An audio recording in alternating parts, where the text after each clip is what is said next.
क्रिस्त में मेरे प्यारे भाइयों तथा बहनों, आप सबों को फादर एंथनी गोयल का जय यीशु। सामान्य काल का आज अंतिम रविवार है और आने वाले रविवार हम क्रिस्त राजा का त्योहार मनाएंगे। इन दिनों मनन चिंतन का केंद्र बिंदु है यीशु मसीह का दूसरा आगमन, या फिर न्याय का दिन, या संसार का अंत, या फिर जागते रहो। इन केंद्र बिंदुओं पर इन दिनों में हम मनन चिंतन कर रहे हैं। आज की उपासना के दोनों पाठ, विशेष करके आज का जो पहला पाठ है वो नबी दानियल के ग्रंथ से लिया गया है, और सुसमाचार जो है वो संत मार्कुस के सुसमाचार से लिया गया है। दोनों पाठ इन्हीं केंद्र बिंदुओं पर हमें विचार विमर्श करने के लिए प्रेरित करता है।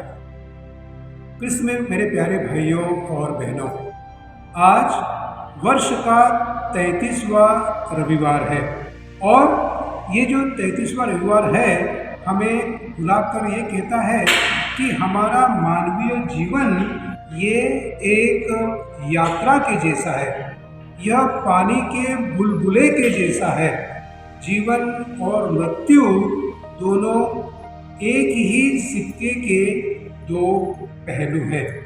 जैसे जन्म के साथ में मृत्यु का होना, सुख के साथ दुख का होना, और अंधकार के साथ में उजाले का, और उसी प्रकार शुरुआत के साथ में अंत का होना जरूरी है। यह प्रकृति का नियम है और हमारे हाथ में ये नहीं है। और यही बातों के लिए माता कलीसिया हमको निमंत्रण देती है उस पर मनन चिंतन करने के लिए। अतः हमें जरूरत है सावधान रहने की, आज की जरूरत है जागते रहने की, तैयार रहने की, क्योंकि अंतिम घड़ी कब आएगी, कैसी आएगी, इसका हमें ज्ञान नहीं है। लेकिन स्वयं प्रभु यीशु क्रिस्त आज के सुसमाचार में हमें 4 बातें बताते हैं कि इन 4 बातों को देखकर तुम्हें पता चलेगा कि अंतिम समय निकट है। जो घड़ी प्रभु यीशु क्रिस्त हमें बताते हैं वो हमें इस बात का संकेत करती है कि जो न्याय का दिन है, प्रभु यीशु क्रिस्त का आगमन का दिन है, वो निकट है। ऐसी कौन सी 4 बातें हैं जिनका जिक्र प्रभु यीशु क्रिस्त ने आज के सुसमाचार में किया है? सबसे पहली बात है झूठे नबी। स्वयं प्रभु यीशु क्रिस्त कहते हैं कि झूठे नबियों से सावधान रहो, मसीहा आ रहा है। ऐसे कुछ लोग स्वयं कहेंगे कि मैं ही वह मसीहा हूँ। अर्थात प्रभु यीशु क्रिस्त कहते हैं कि ऐसे लोगों से सावधान रहो, उनके बहकावे में मत आओ। वे कहेंगे कि मसीहा मैं हूँ। तुम्हें कोई नहीं बहकाए, क्योंकि बहुत से लोग मेरा नाम लेकर के तुमसे कहेंगे कि मसीहा मैं हूँ। संत मत्ती का सुसमाचार अध्याय 7 वाक्य 15 में हम पढ़ते हैं, झूठे नबियों से सावधान रहो, वो भेड़ों के वेश में तुम्हारे पास आते हैं, किंतु वे भीतर से खूंखार भेड़ियों के रूप में हैं। स्वयं प्रभु यीशु क्रिस्त हमको चेतावनी देते हैं कि ऐसे झूठे नबियों से सावधान रहो। दूसरा जो संकेत है आज के सुसमाचार में, प्रभु यीशु क्रिस्त हमसे कहते हैं कि राष्ट्रों के बीच में युद्ध होगा। ये भी एक चिन्ह है कि दुनिया का अंत होने वाला है। संसार के अंत का दूसरा चिन्ह होगा कि राष्ट्रों के बीच में युद्ध होगा, दंगे होंगे, अशांति फैल जाएगी। परंतु ईश्वर हमसे एक बात का और वादा करते हैं। वो हमसे कहते हैं कि डरने की जरूरत नहीं है। संत लूक का सुसमाचार अध्याय 21 वाक्य 10 में हम पढ़ते हैं, प्रभु यीशु ख्रिस्त हमको एक आश्वासन देते हैं कि डरो मत, ऐसी स्थितियों में सिर्फ सावधान रहने का है। ईसा ने कहा, राष्ट्र के विरुद्ध राष्ट्र खड़े होंगे और राज्य के विरुद्ध राज्य, लेकिन तुम डरो नहीं। ईश्वर में विश्वास करो और मुझ में भी विश्वास करो। तीसरा चिन्ह जो प्रभु यीशु ख्रिस्त हमें बताते हैं कि दुनिया के अंत का कौन सा चित्र होगा।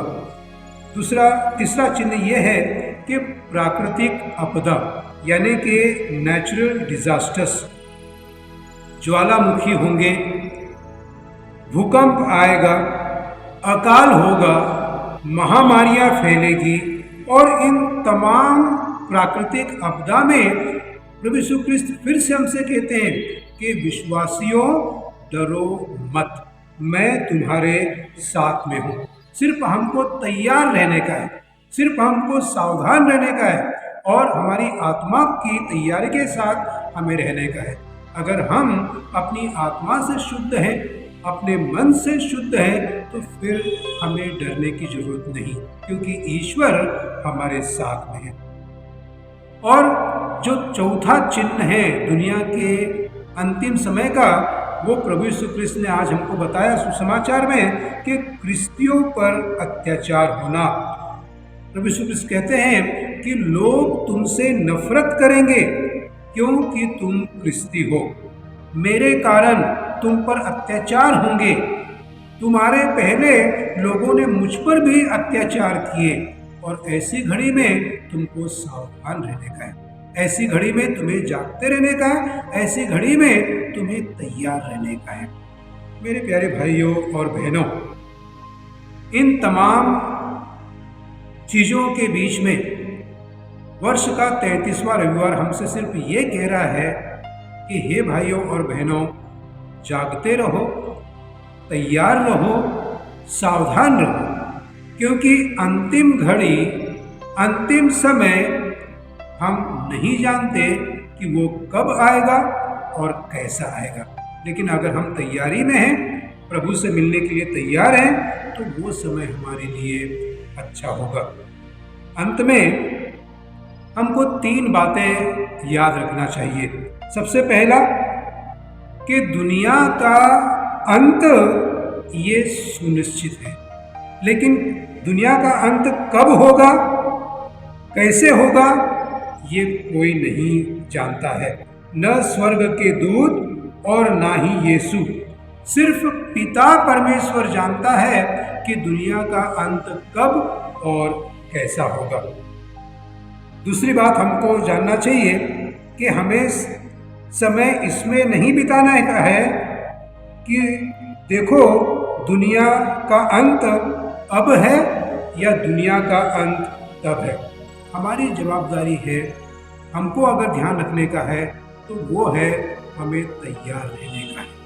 और तीसरी बात आज हमें ध्यान देने का है कि हमें डर के जीना नहीं है, क्योंकि प्रभु यीशु कृष्ण ने हमसे वादा किया है कि दुनिया के अंत तक मैं तुम्हारे साथ में हूँ।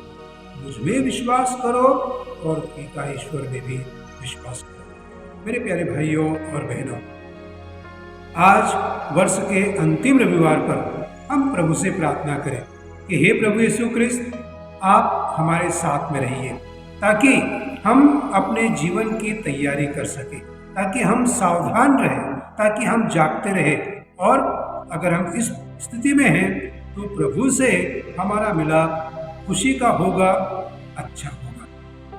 जय यीशु।